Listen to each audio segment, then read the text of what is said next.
Imagine standing at the edge of an endless desert, the sun scorching your skin, the horizon shimmering with uncertainty.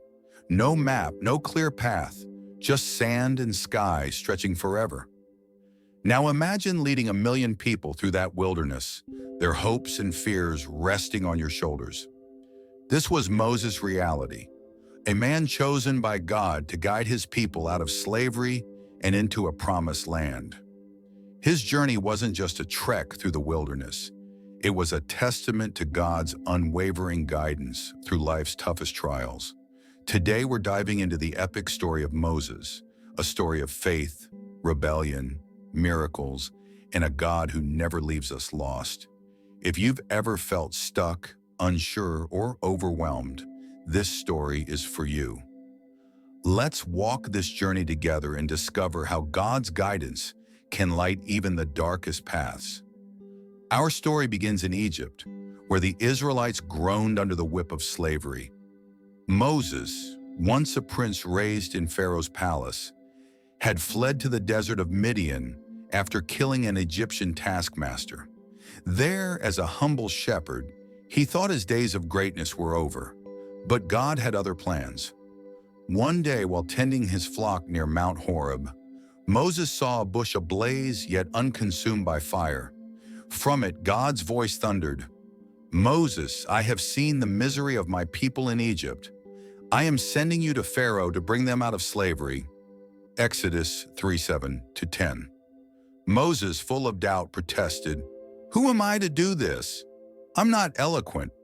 But God promised, "I will be with you," and armed him with signs, a staff that became a serpent, a hand that turned leprous and healed. With trembling faith, Moses returned to Egypt. Alongside his brother Aaron, he confronted Pharaoh. "Let my people go." Pharaoh's heart was stone, and he mocked their God. So God sent 10 plagues: blood, frogs, locusts, darkness, and finally the death of the firstborn. Each plague broke Pharaoh's pride a little more until, in anguish, he drove the Israelites out. Picture it, 1 million people, with their children, livestock, and belongings, marching out of Egypt after centuries of bondage, led by Moses, a man who barely believed he could lead. But freedom came with a catch. As the Israelites camped by the Red Sea, Pharaoh's heart hardened again. His chariots and soldiers thundered toward them, trapping the people between the sea and certain death. The Israelites turned on Moses, crying, "Was it because there were no graves in Egypt that you brought us to die here?" Exodus 14:11. Fear gripped them, but Moses, clinging to God's promise, raised his staff.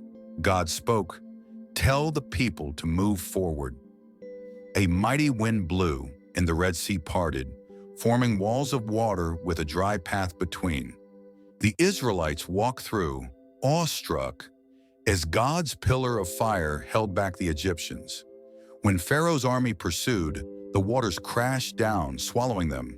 On the other side, the people sang, "The Lord is my strength and my song." Exodus 15:2. God's guidance had turned the impossible into a miracle. You'd think that would seal their trust in God, but the wilderness tested them. Barely weeks later, they grumbled for water. God told Moses to strike a rock, and water gushed out. Exodus 17:6. Then they complained for food, saying, "If only we had died in Egypt." God sent manna, bread from heaven every morning, and quail for meat. Yet the people's faith wavered. They were free, but their hearts were still enslaved to doubt. The journey led to Mount Sinai, where God called Moses to the peak.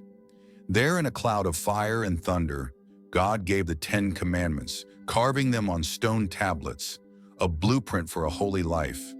But below, the people grew restless. Thinking Moses was gone, they melted their gold into a calf idol, worshiping it as their deliverer. Moses descended, his heart shattered by their betrayal. In anger, he smashed the tablets, but in prayer, he pleaded for God's mercy. God forgave, renewing his covenant, and gave new tablets. Moses' face glowed with divine light, a sign of God's presence.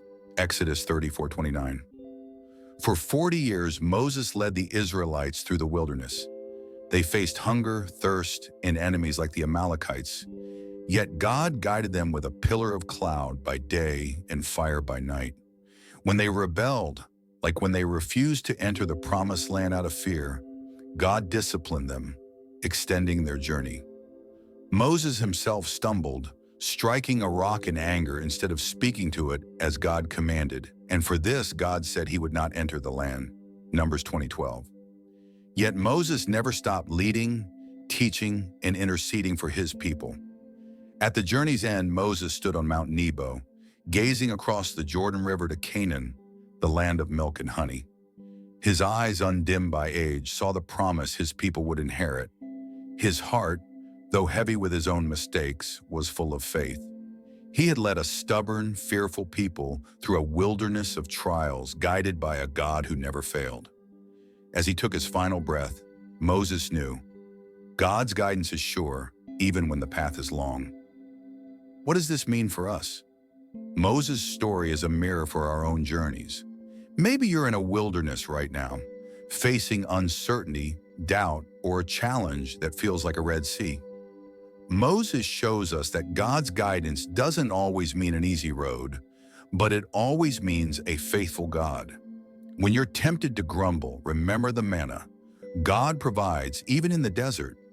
When you feel unqualified, hear God's words to Moses, I will be with you.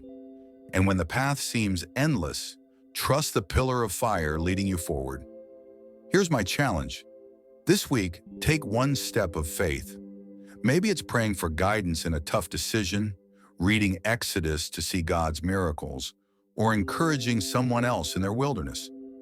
Write down one way you've seen God guide you, and let it remind you He's still at work. Share your story. It could light someone else's path. Let's close with a promise from Isaiah 58:11. The Lord will guide you always. He will satisfy your needs in a sun-scorched land. That's God's word to Moses, to the Israelites, and to you. No wilderness is too vast, no sea too wide. With God's guidance, you're never lost. Keep walking, keep trusting, and let His light lead you home.